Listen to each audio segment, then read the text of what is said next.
Halo semua, selamat datang di Cakap-Cakap Film. Dan terima kasih karena sudah mengklik video ini dan selamat menonton.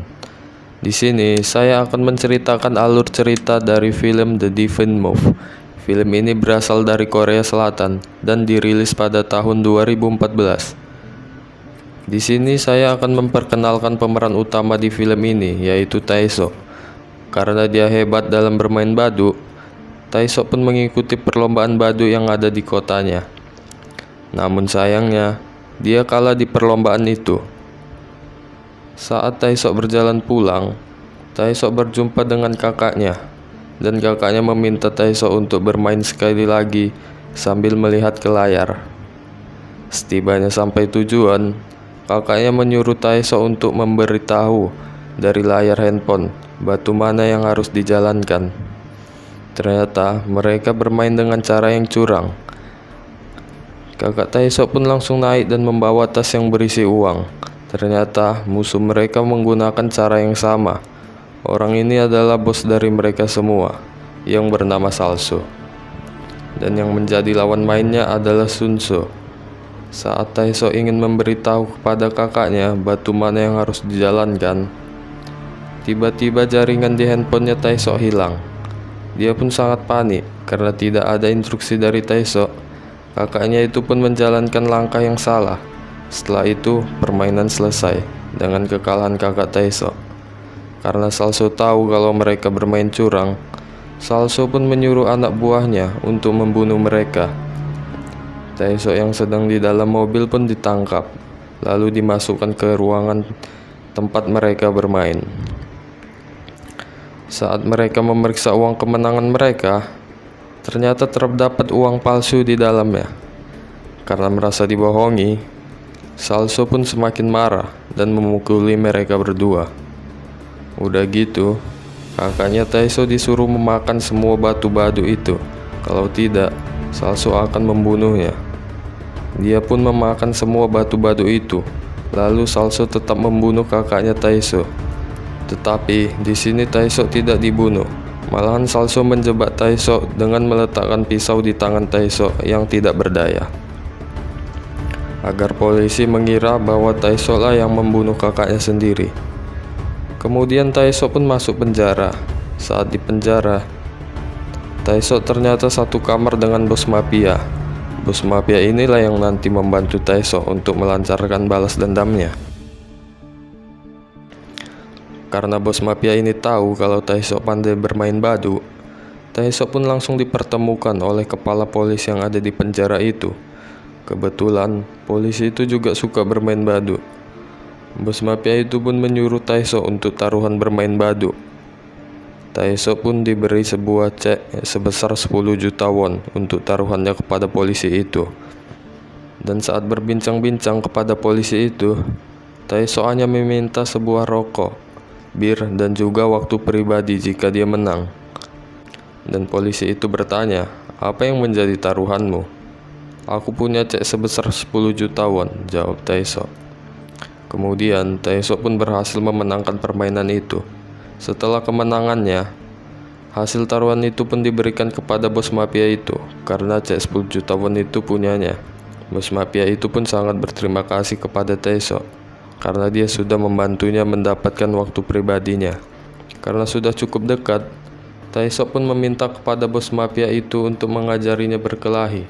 Bos mafia itu pun menyuruh anak buahnya untuk mengajari Tae-soo cara berkelahi. Hari demi hari berlatih, Tae-soo pun sudah sangat hebat dalam berkelahi. Sampai-sampai dia bisa mengalahkan semua anak buah bos itu.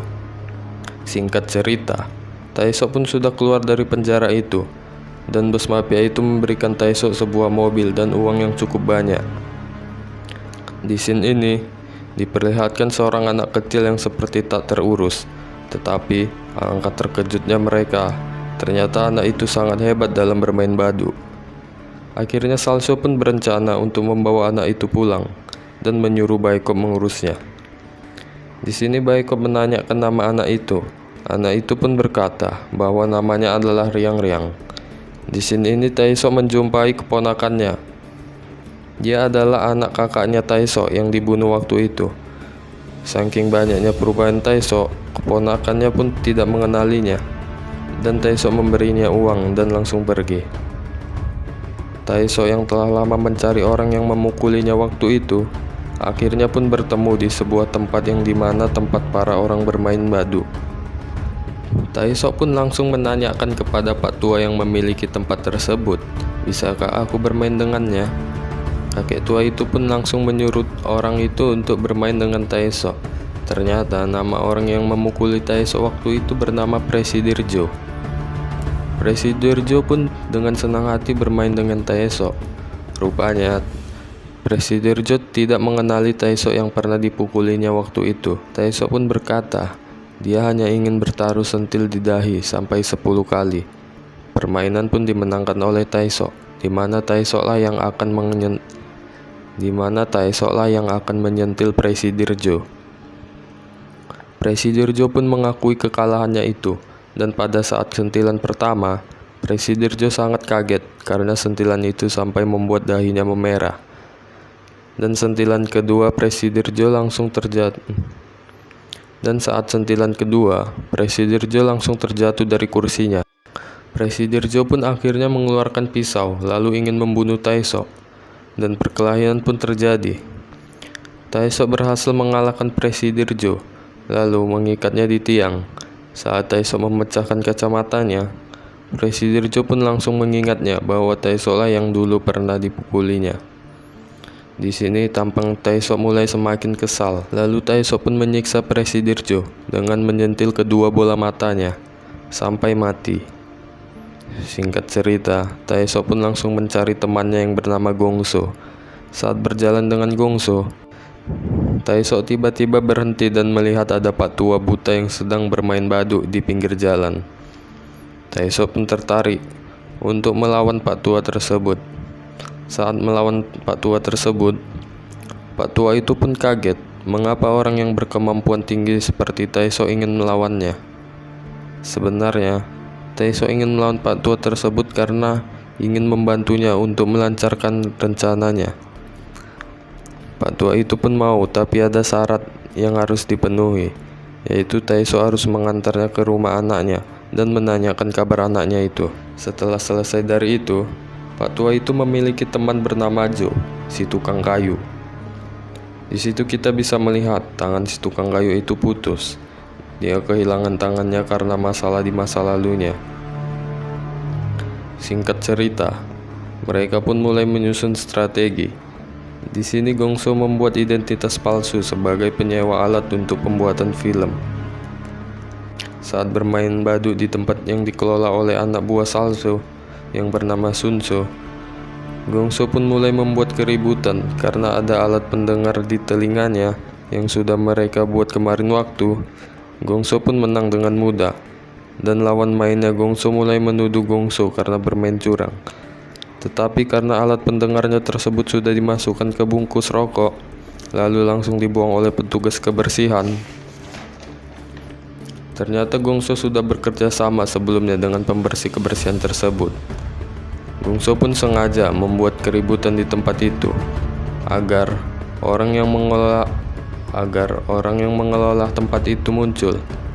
Dan Sunso pun muncul dan langsung menghajar orang yang mengacau di tempatnya tersebut. Setelah itu, Sunso pun mengajak Gongso untuk bermain bersamanya. Keesokan harinya mereka pun bermain di truk besar yang dibawa oleh Gongso. Sunso pun kalah karena yang dia lawan adalah Pak Tua buta itu. Pak Tua itu hanya memberi instruksi kepada Gongso, kemudian Gongso lah yang menjalankan batu-batu tersebut. Singkat cerita, Sunso pun mulai meminjam uang dengan rekannya yang tak lain ialah kakek tua ini, dan dia juga yang membantunya melawan Gongso. Permainan kedua pun terjadi, dan Sunso mengalami kekalahan untuk kedua kalinya. Yang merasa kesal karena kekalahannya itu, dia pun mencoba untuk membunuh Gongso. Lalu untungnya Taesok datang di waktu yang tepat dan melawan Sunso dengan tangan kosong. Sunso pun dihajar habis-habisan. Lalu rekan Sunso yang ada di mobil itu pergi karena takut tertangkap juga. Tukang kayu Jo pun menyadari dan langsung mengajar kakek tua itu. dan langsung mengambil uang kemenangan mereka. Singkat cerita, tiba-tiba Taesok dan Sunso berada di ruangan pendingin. Ruangan tersebut pun dikunci oleh Taesok dan menyuruh Sunso bermain badu karena merasa kedinginan dan tak tahan lagi. Kemudian Sunso mencoba mengambil pisau di meja itu dan ingin membunuh Taesok.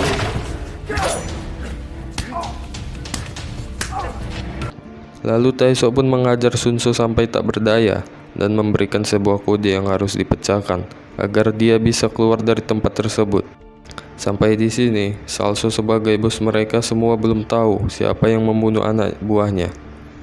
Di sini Taesok menelpon Salso untuk bermain badut dengannya.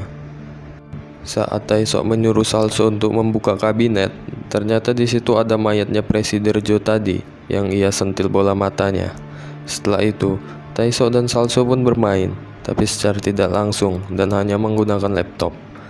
Dan Salso langsung menyuruh kakek tua itu bermain melawan Taesok. Karena sudah dikatakan Taesok kalau taruhannya adalah nyawa, kakek tua itu pun merasa takut. Kemudian Taesok memenangkan permainan itu dan Taesok meminta Salso untuk memotong lidah kakek tua itu. Permintaan Salso pun dituruti dan langsung memotong lidahnya.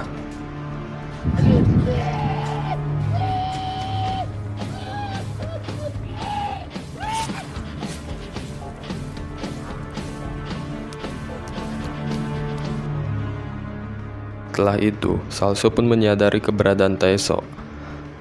Dia langsung membuka jendela dan ia pun melihat Taesok di seberang jalan. Taesok pun langsung pergi. Setelah itu, kakek tua itu yang ingin menemui anaknya akhirnya ditangkap oleh anak buah Salso dan Gongso.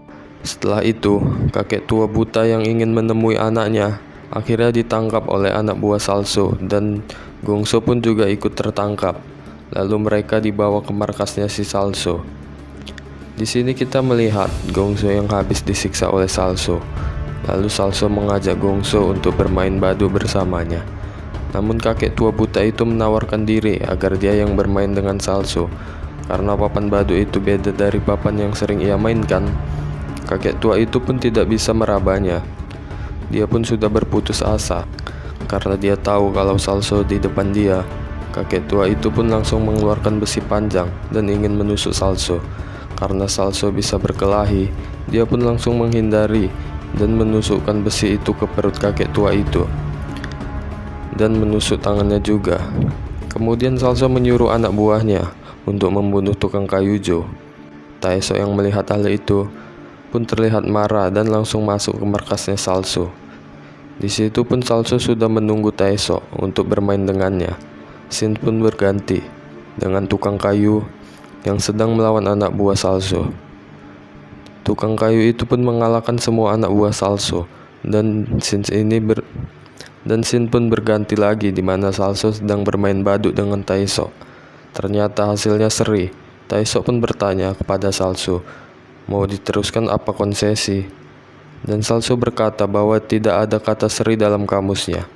Dan Taesok pun mengatakan kalau begitu gunakan cara lain untuk menentukan kemenangan. Kemudian anak buah Salso langsung menyerang Taesok dengan kemampuan berkelahi yang ia pelajari saat di penjara. Taesok pun mampu mengalahkan semua anak buah Salso. Di sini tinggallah Salso sendiri. Mereka pun berduel dengan sengit. Dan kemudian Taesok pun berhasil membunuh Salso dan menusuk tangannya seperti yang dilakukan kepada kakek tua tadi. Akhirnya balas dendam Taesok pun terwujudkan untuk orang yang membunuh kakaknya tersebut. Film pun selesai dan memperlihatkan Taesok meletakkan sebotol soju dan ada 2 anak badut di cangkirnya. Dia melakukannya untuk menghormati kematian kakek tua itu.